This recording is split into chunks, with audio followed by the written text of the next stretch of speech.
دنیا کی سیاست اس وقت تیزی سے بدل رہی ہے۔ طاقت کے توازن، دفاعی معاہدوں اور توانائی کے وسائل پر نئے اتحاد بنتے اور پرانے رشتے ٹوٹتے جا رہے ہیں۔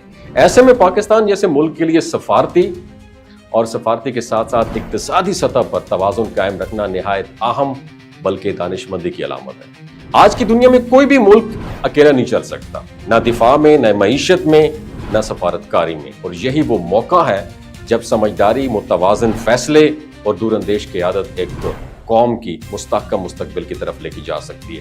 اب ذرا حالیہ امریکی اور بھارتی دفاعی فریم ورک ایگریمنٹ کی بات کریں تو یہ کوئی نیا قدم نہیں ہے بلکہ پرانے تعلقات کی تجدید ہے۔ 2005 میں پہلی مرتبہ یہ دفاعی فریم ورک دستخط ہوا تھا، پھر 2015 میں اس کی تجدید ہوئی ہے اور اب 2025 میں ایک بار پھر اسے ایکسٹینڈ کر دیا گیا ہے۔ اس معاہدے کا مقصد دونوں ممالک کے درمیان دفاعی پیداوار، ٹیکنالوجی کے تبادلے، مشترکہ مشقوں اور آپریشنل تعاون کو آگے بڑھانا ہے۔ لیکن حقیقت یہ ہے یہ سب کچھ پہلے ہی جاری تھا، لیکن اس میں کوئی غیر معمولی تبدیلی نہیں آئی۔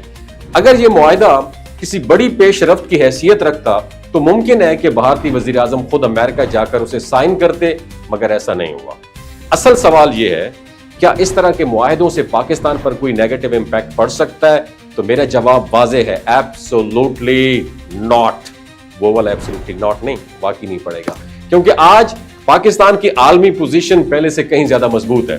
پاکستان نے حالیہ برسوں میں سفارتی اور عسکری دونوں سطح پر اپنا مؤثر کردار منوایا ہے، چاہے عالمی تنازعات میں ثالثی کی بات ہو یا دہشت گردی کے خلاف کامیاب اسٹریٹجی ہو۔ دنیا اب پاکستان کو ایک سٹیبل اور بااعتماد ریاست کے طور پر دیکھ رہی ہے۔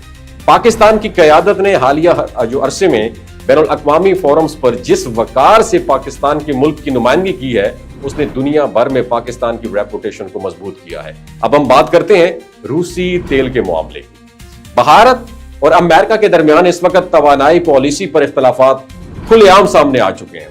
بھارت طویل عرصے سے روس سے سستا تیل خرید رہا تھا، لیکن اب دباؤ بڑھ رہا ہے کہ وہ اس تجارت کو محدود کر دے۔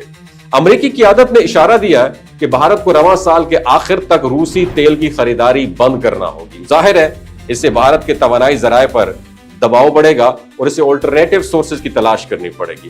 اور دوسری طرف پاکستان کے لیے بھی ایک موقع بھی ہے اور ایک چیلنج بھی ہے۔ حال ہی میں پاکستان نے امریکہ سے خام تیل جو ہے اس کی پرچیزنگ کی ہے، اور دلچسپ بات یہ ہے کہ یہ تیل مقامی منڈیوں کے مقابلے میں سستا پڑا، کیونکہ بڑے جہاز کے ذریعے لایا گیا، اور اس سے نہ صرف پاکستان اور امریکہ کے درمیان تجارتی خسارہ کم ہوگا بلکہ دو طرفہ معاشی تعلقات بھی مضبوط ہوں گے، اور توانائی کے اس نئے تعاون سے پاکستان کو معاشی استحکام کے ساتھ ساتھ سفارتی سطح پر بھی بہت فائدہ پہنچے گا۔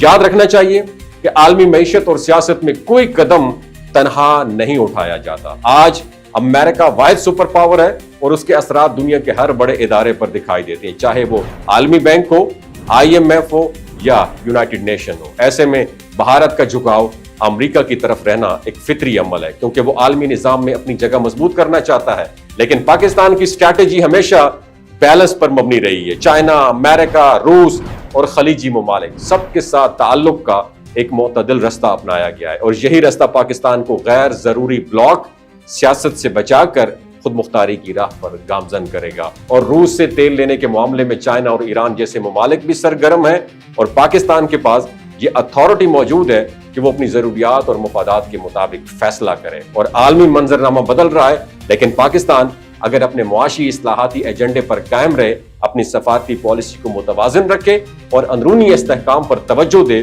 تو وہ نہ صرف خطرات سے محفوظ رہے گا بلکہ مواقع سے بھرپور فائدہ بھی اٹھا سکے گا۔ وما علینا الا البلاغ المبین۔